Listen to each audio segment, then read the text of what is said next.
আসসালামু আলাইকুম, সবাইকে স্বাগত জানাচ্ছি আজকের গুরুত্বপূর্ণ একটা সেশনে। আসেন, আজকের সেশনে আমাদের কি রয়েছে?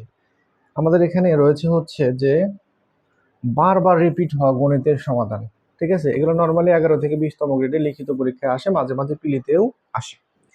তো আমরা এই ম্যাথগুলো একটু দেখবো। বলতেছে একটি গাড়ির চাকা মিনিটে 90 বার। মিনিটে কতবার? 90 বার। একটু খেয়াল করবেন, মিনিটে হচ্ছে কতবার? 90 বার ঘুরে। 1 সেকেন্ডে চাকাটি কত ডিগ্রি ঘুরবে? আচ্ছা, এটা করতে হলে আমাদেরকে যেটা করতে হবে, বলেন তো, একটি গাড়ির চাকা দেখতে কেমন, এরকম না? এখানে কত ডিগ্রি থাকে? 360 ডিগ্রি থাকে। কারণ এখান থেকে শুরু করে যদি বৃত্তর মতো ঘুরে আসে একদম 360 ডিগ্রি, তাই তো? তাহলে আমরা লিখতে পারি যে একবার ঘুরলে, একবার ঘুরে, একবার ঘুরলে, একবার ঘুরলে অতিক্রম করে। একবার ঘুরলে কি করে? অতিক্রম করে কত? 360 ডিগ্রি। খেয়াল করবেন, 360 ডিগ্রি। তাহলে ঘুরছে কতবার? 90 বার। অতএব 90 বার ঘুরলে অতিক্রম করে, এটার সাথে 90 গুণ দিয়ে দিব। ঠিক আছে, 360। ওকে, এবার আসেন শূন্যগুলা ভুলে যাই। 6 নং 54 4, হাতে আমার কত? 5। 3 নং 27, 27 আর 5 32, 27 আর 5 কত? 32, তাই না? 32। আর এই শূন্য ছিল একটা, শূন্যটা দিলাম, তার মানে হচ্ছে 3240। 32 কত? 40। 3240 হচ্ছে 90 বার সে ঘোরে। ও, দুইটা শূন্য ছিল, এই যে একটা শূন্য, সরি। তার মানে হচ্ছে এটা আমার বাদ যাচ্ছে, তাই না? এটা বাদ যাচ্ছে। আচ্ছা, আমি পুরাই লিখে দিচ্ছি। তাহলে আমরা কি করতে পারি? 3200, 32,400 বার ঘরে। কতবার ঘরে? 32,400 বার ঘরে। তাহলে এই যে 32,400 বার ঘরে, এখানে কিন্তু বলছে মিনিটে। কিসে বলছে? মিনিটে কিন্তু বলছে, এটা খেয়াল রাখতে হবে। মিনিটে বলছে, তার মানে মিনিট মানে 1 সেকেন্ড, এই সরি 60 সেকেন্ড। তাহলে আমরা বলতে পারি যে অতএব 60 সেকেন্ডে, 60 সেকেন্ডে কি করে? অতিক্রম করে। 60 সেকেন্ডে অতিক্রম করে কত? 32,400 ডিগ্রি। তাহলে আমাদের কাছে কি চেয়েছে? তাহলে 1 সেকেন্ড চাইছে। 1 সেকেন্ড অতিক্রম করে, তাহলে 60 দ্বারা ভাগ। অঙ্ক কিন্তু শেষ। ঠিক আছে, 60 দ্বারা ভাগ। শূন্য আর শূন্য কাটলাম, 6 যায় 32-এর মধ্যে 5 বার। 5 6 কত? 30। এই যে 5 6 কত? 30। বাঁচলো কত? 2। 2 এর পিঠে 4 মানে 24-এর মধ্যে যায় 6 হলো 4 6 24, 4 বার। একটা শূন্য, একটা শূন্য। এই যে ডিগ্রি, 540 ডিগ্রি কোথায় আছে আমাদের আনসার? 540 ডিগ্রি ওখানে আছে। এবার আসেন পরবর্তী ম্যাথে। একটি আয়তাকার মাঠের দৈর্ঘ্য কত? 60, প্রস্থ হচ্ছে 50। এই মাঠের মাঝখানে একটি বৃত্তাকার পুকুর খনন করা হলো, সেই যার ব্যাসার্ধ হলো 7 মিটার। পুকুর কাটার পরে মাঠে কতটুকু জমি অবশিষ্ট থাকবে? তাহলে এখানে দুইটা ক্ষেত্রফল বের করতে হবে। মাঠের ক্ষেত্রফল, মাঠের ক্ষেত্রফল, মাঠের ক্ষেত্রফল কত? আচ্ছা, আমরা জানি আয়তাকার কোনো কিছুর যদি ক্ষেত্রফল বের করি তাহলে দৈর্ঘ্য গুণন প্রস্থ। তাহলে দৈর্ঘ্য কত? 100, প্রস্থ কত বলেন? 50। তাহলে 5000 হবে এখানে, তাই না? 5000 বর্গমিটার লিখতেছি না। ওকে, এবার হচ্ছে পুকুরের, কিসের? পুকুরের ক্ষেত্রফল। পুকুরের ক্ষেত্রফল কত হবে? পুকুরটা আসলে কেমন?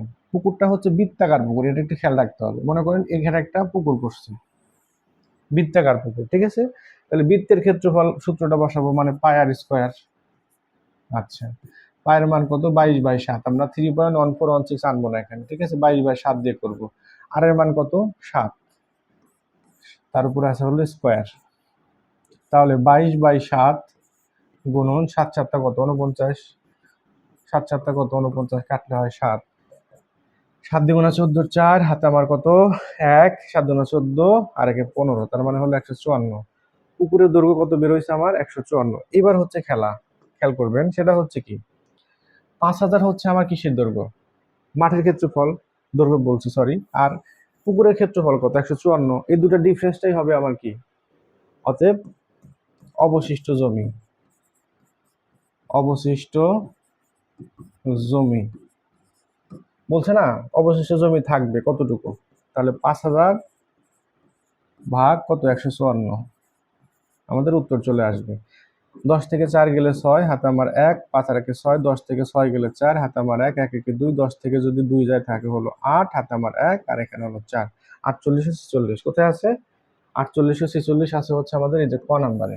সো এটাই হচ্ছে আমাদের অ্যান্সার। আসেন পরবর্তী ম্যাটটা দেখি। খুঁটির সাথে বাঁধা একটি গরু গলার দড়ির দৈর্ঘ্য 7 মিটার। অর্থাৎ একটা গরুকে মনে করেন এখানে একটা খুঁটি, এটা একটা খুঁটি, হ্যাঁ, এর সাথে একটা গরুকে বাঁধছে, ঠিক আছে। এই গরুটা ঘাস খাবে কি পুরা রাউন্ড জুড়ে না, এই যে এরকম রাউন্ড জুড়ে ঘাস খাবে, তাই না? তার মানে কি একটা বৃত্তাকার চক্র ঘুরে সে ঘাস খাবে, বিষয়টা তো এরকমই নাকি?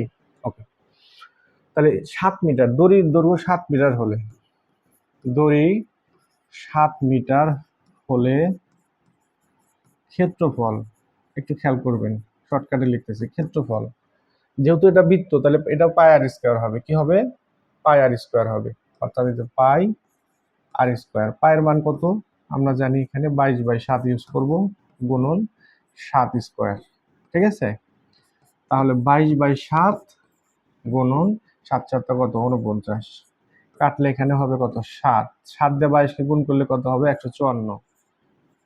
আচ্ছা আমি গুণটা করেই দেখাচ্ছি, কেমন? 7 দ্বিগুণা 14 4, হাতে আমার 1, 7 দ্বিগুণা 14 আর 1 15, তার মানে 154। একটু খেয়াল করেন, দড়ির দৈর্ঘ্য যখন 7 মিটার তখন হচ্ছে সে কি ক্ষেত্রফল কত? 154। আরেকটা পার্ট আছে আমাদের, সেটা সেই পার্টটা আমি আলাদা কলমে একটু করে দিচ্ছি, আলাদা কালি ইউজ করতেছি। দড়ি 14 মিটার হলে, 14 মিটার হলে ক্ষেত্রফল, 14 মিটার হলে ক্ষেত্রফল, খেয়াল করবেন এখানেও কিন্তু পাই আর স্কোয়ার, পাই কি আর স্কোয়ার। তাহলে এখানে পায়ের মান কত? 22/7 আগের মতোই, গুণন এবার কিন্তু এখানে 14 স্কোয়ার। আমরা জানি 14 কে স্কোয়ার করলে 196 হয়, কত হয়? 196 হয়। এখানে আমরা 196 লিখে দিলাম। 7 দ্বারা যদি কাটি, 7 যায় হচ্ছে কয়বার? 7 যায় হচ্ছে 19-এর মধ্যে 2 বার, কয়বার যায়? 2 বার যায়। 19-এর মধ্যে কয়বার যায় বলেন? 2 বার যায়। 19-এর মধ্যে কয়বার যায়? 2 বার যায়। 2 বার গেল, থাকলো কত? 5। 5-এর পিঠে 6, 56-এর মধ্যে 7 আর 56, 8 বার যায়।